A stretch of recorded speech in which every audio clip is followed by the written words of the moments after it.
Happy Aloha Friday, everyone, and welcome back to the CO2 Rundown. I'm your host, Chad Owens. It is pre-game, so you know I'm going to be sitting down with University of Hawaii Rainbow Warriors head football coach Timmy Chang talking about tomorrow night's game against Wyoming. I got to say mahalo to Long's Drugs for all of your support of the show. Let's continue to support local and make Long's Drugs a part of our days. Let's dive on in to the CO2 Rundown. Aloha guys, welcome back to the pregame show. I got head coach, my brother, Timmy Chang, TC, the CO2, always open, always converting. You always used to say you're always open. Every time we come to the sideline, you're like, Timmy, I was open. Bro, Throw me the ball. Seam wide open. I'm wide and can't cover me. Can't cover me.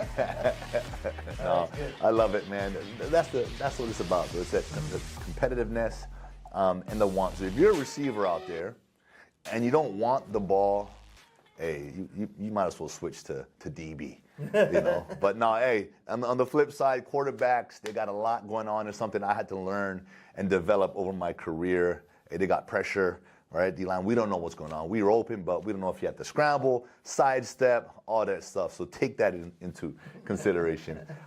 Look, man, I've been saying this every time we sit down. We're getting better. Mm-hmm. We're getting better, and I know it's tough to swallow these pills sometimes when we're in games and we feel we could have won and maybe should have won, but it's all learning experiences. Here we are, Wyoming, this week. I think the big word for me is finish. That's what comes to mind, right? The last couple of games, we were right there. Yep. Finish. Is that something we talking about right now? Yeah, as Coach Jones used to tell us all the time, it's one or two plays, right? And if you think about, two of these losses in the last three games, it's two plays. Two plays. It's two plays. And so, the details and the sense of urgency for our guys to understand, right? You never know when those plays are going to happen. You don't know. It could be in the beginning first quarter. Right. It could be in the fourth quarter. It could be the last 3 minutes of the game. Right. And you got to make a play. And really what it comes down to is just really their understanding, their preparation, what they do on a daily, a week, Monday, all the way to game day matters. And I think that's where the improvement we're starting to see come through these guys is that they're putting in the work. They're this close, but they're putting in the work. They're grinding. They're working. And I like to see that in them. Now it's just getting over that hump and finishing. Yeah. And I know we don't like to hold our hats on like moral victories and, hey, at the end of the day, what's the score? Did we win? Right. But when you reiterate to these guys on the film, like, look, we make this one play here, this 2 plays, we win the game. Like, how motivating is that for them? It's a reassurance that, hey, we are doing the right things. Yep. Like, do we take we got to take the small wins. We got to take those wins sometimes, right? And leverage that. No doubt. And encouraging these guys and letting them see, what they're doing during the practice, how it translates to game. That's so important for the mental development of these guys. There's a couple times in practice this week that, just had to bring them up and just had to just catch them in the moment. It's like, hey, remember guys, it's the details. We're not doing the details at this moment right now. And that's what's costing us. So let's get the details right. Let's do everything right? Yesterday we had a blessing. It rained all day, right? And it was the first time that, it was a wet ball practice. Quarterbacks had to change their motion a little bit. They had to push it out, Didn't have to be as hard or rub the ball off the fingers hard. So it's a catchable ball underneath the chin like we talk about all the time. Receivers had to just concentrate a little more. Gloves come off. Just the extra concentration to look inside. And so, the first team period, I had to restart it. And get their mental state back. What's so funny about it is that when we watch the film, and you could tell when the rain's coming down, but what happened is that from the first team work to the second team group and the third team group, you wouldn't even know the difference if it was raining or not because the concentration, and them understanding and then pointing it out to them, man, boys, it's just a mindset. This was a blessing. The rain was a blessing, right? And like we were the best wet ball pass catchers and throwers, and when we prided ourselves in that. And so if Hawaii ever gave us their, that rain blessing that we always need, man, we don't shy away from those adversities. But it was a great teaching moment. And these are great teaching moments. Now it's just about finishing. Yeah, I love it. I love it. It's all about that progression and getting better and thriving and embracing those adverse situations, because that's how we develop and get better. No doubt. Wyoming, the Paniolo Trophy. We got it, right? We got it. We got it last year. Understand, we're not going to be playing this team for a few years. So this is a big-time game. Like, how much have we talked about that? I know athletes, football players especially, we love that added motivation. We love the rivalry games. We love when there's something at stake. Yep. So is that a little extra, motivation for these guys this week? No doubt. Bragging rights, man. We had the trophy out on Tuesday's practice. We'll have it out again at these practices, and we talked about it, and what a great win for the program. That ain't an easy place to go, Wyoming, the Army, and get a win. And hats off to last year's team for doing that. And so it's in our grasp. And but this is a good Wyoming team that's coming into town, and they're going to want their trophy back. And these guys are ready to defend it. And so with the state and the crowd and the class the 92 team, that nationally ranked 92 team that did so well with Coach Wags and the boys. We're excited to defend it and then have a electric atmosphere. It's Halloween night, right? They want people dressing up in their costumes. I don't know if that's a good thing, bad thing, but I'm excited to see it. It's going to be a scary atmosphere, and that's exactly what we're trying to bring, a scary atmosphere for when Wyoming shows up, because that Paniolo Trophy needs to remain right here. No doubt. No doubt. And that just takes me to my next question, Tim. Looking at these 1 or 2 plays in the last couple of games, we could easily be 3-0 in the Mountain West right now. Sure. Top of the division. Sure. Right? Preseason, picked to finish last. Picked to just be the worst football team in college football history. I'm just making it extra, low. But here we are, right there, so close. That added motivation, because that can still happen, right? And then on top of that, the Hawaii Bowl. We've got a chance to play in that game multiple times. You always got to reverse engineer, right? You create the picture, where we need to finish, how we need to, where do our standings need to be? Is that something you share with the team as well, so they can visually see that goal and just, keep that accountability, make them push harder in those adverse situations in the game? You brought them together at practice. You can do that in the game, but not like when that moment hits. So all of that added motivation, what is that right now? How much have we talked about those two things? Yeah, first of all, me and you had some really great memories in the Hawaii Bowl together, and anytime we can get to compete in that game, we're competing in it. There's only a couple bowl games that we probably go away for. But other than that, we're here at home and giving our fans an extra home game, which we love. Love. Right? Love on Christmas or New Year's, Christmas Day or Christmas Eve. Yep. But definitely we talk about, where our goals are. We break our games into segments, into quarters, and we talk about where we're at and what's the responsibility and where we're trying to get to win a Mountain West championship and be bowl eligible. So everything's in front of us right now, and that adds the extra motivation. Anytime we can experience a bowl game, that's a great feeling, man. It's huge for the program. It's huge. It's huge for the locker room. It's huge for everything, recruiting. It's huge. It's, I personally want to see it happen for you this year 1, right? Everyone's like, it's going to be rebuild. But for you, this team, this coaching staff, we're not thinking rebuild. We're thinking winning. No doubt. We're here. No doubt. We're not here to prepare to win games, win Mountain West championships and bowl games 3 years from now. Right. We're here right now. We want it right now. We want it right now.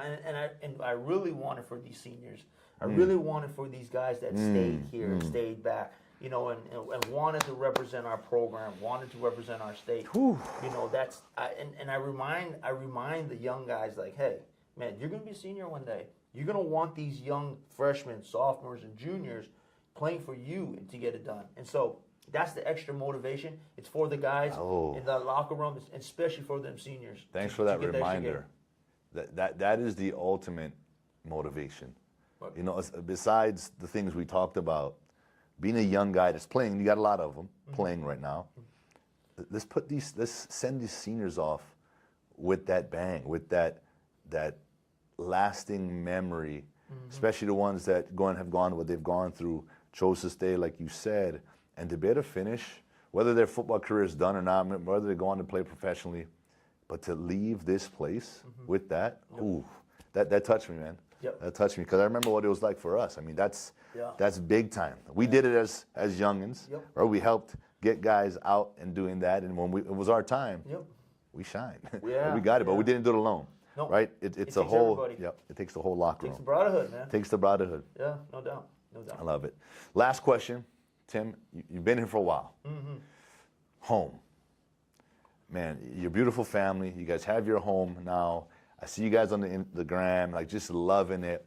How settled are you guys? And I know you guys are happy, but like, just sort of fill me in on sort of where that is right now for you, for Sherry, for the family. Like, how much times have you guys actually sat in your home, no football, no nothing, with the family, and just like, guys, we've grinded for this right here. Right. You know, it hasn't been one day yet that we could just sit back and say we're able to just sit as a family, you know, for 24 plus hours because we've been in the thick of things. But home is everything, you know. And my wife Sherry, I owe her everything, you know. Well, as we went through this journey and this process together, it's never easy, and there were definitely challenges along the way. You know, she's raising our 5 kids, you know, when I'm not home 7 days a week, you know, 6 months out of the year.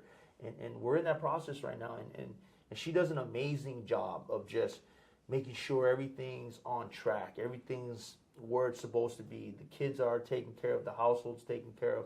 You know, it really allows me to do the job I need to do, whether it was as an assistant in Mississippi, Virginia, Texas, Nevada, and now as a head coach, and you know, definitely a lot more on my plate. You know, we haven't been able to just sit and relax, and I don't think we're ever going to get there, you know, at where we're at right now. I think right now it's a final push to these last 5 games and trying to win and be bowl eligible, and seeing where the cards lay there. But it's also a big push to recruiting and getting pieces that we need to set ourselves up for a long run and a long future here. And so until those things are done, you know, we'll relax. But my wife and my kids are everything, man. I keep it real simple, man. I work and I grind with our staff. You know, we work with our kids, and we try to show them an example of what it takes to, you know, to win and to you know, the life lessons of football, working hard, sacrificing, dedicating yourself to something. You know, that's the life lessons that we're teaching our brotherhood, our guys. And then when we're done, you know, they see me as a family guy. I go home and I'm with my wife, I'm with my kids, and there's so much to be done with them. And, you know, we're just having a blast. It is awesome to be home and have my kids and my wife experience Hawaii, my home, and the place that I love, and now they get to grow up and be in the community. And I think there's practice. I think there's flag football practice today. So, yeah. So it's they're getting engulfed in it a little bit, and but it's awesome to see. I love it, man. I love it. Man, Sherry, shout out to you. I gotta shout out my wife as well, Rena. Like you know, she's been there as well as a player, and you know, shout out to all the other halves, the wives that embrace it. Number one, right? Because it's a grind. You know what you're gonna be doing, right? For your husband and for your family. That sacrifice, it's a commitment. You know, she's bought in. And so shout out to you. Yeah, it's not easy. It's not easy, but you guys do make our jobs a whole lot easier, and you allow us to really just focus 100% of our energy so that we can be as great as we can be as players, as coaches, and at the end of the day, as a husband and as a father. So no doubt. And you know, a lot of people don't know, man, like, you know, Sherry's from Canada, and there was one point where my first daughter was born 12 years ago, and she was born in Canada, and Chad was just Chad was moving through the CFL. He just landed in Toronto, and so I'm figuring out life, and I'm done playing, and I'm really working to get into coaching, and I mean Chad's coming over in Canada, in Ontario, Hamilton, having some grinds. No doubt. Like the party, the family atmosphere. No doubt. Those are blessed times, and Blessed like time. you've got a great family and a great wife who's comes from a great family. So tradition, all that ohana, she's already built that. She understands that. She comes from that. So I think the transition here, it's natural. Right. It's natural. We're all about ohana over here, and so appreciate sharing that memory. It was a journey that for the both of us was very special. Awesome. We made it. Awesome. I mean, it's We crazy. we did it. Two It's local crazy. boys from Hawaii. We did it. Can't be more proud of you. We're still doing it. No. On different levels. Yep. All right, we're still doing it. Yep. So exciting stuff, brother. Yeah, good, man. Good. Well, thank you Okay. again. No, TC thanks. to CO2, baby. Always We're open. Come on. Nah, hey, thank you guys so much for tuning in. My guy here. Support the boys tomorrow night. It's Halloween game. Bring your masks, bring your scary faces, bring your energy. No doubt. Because we need this Paniolo trophy to remain right here in the islands. Aloha. Let's go, Bows.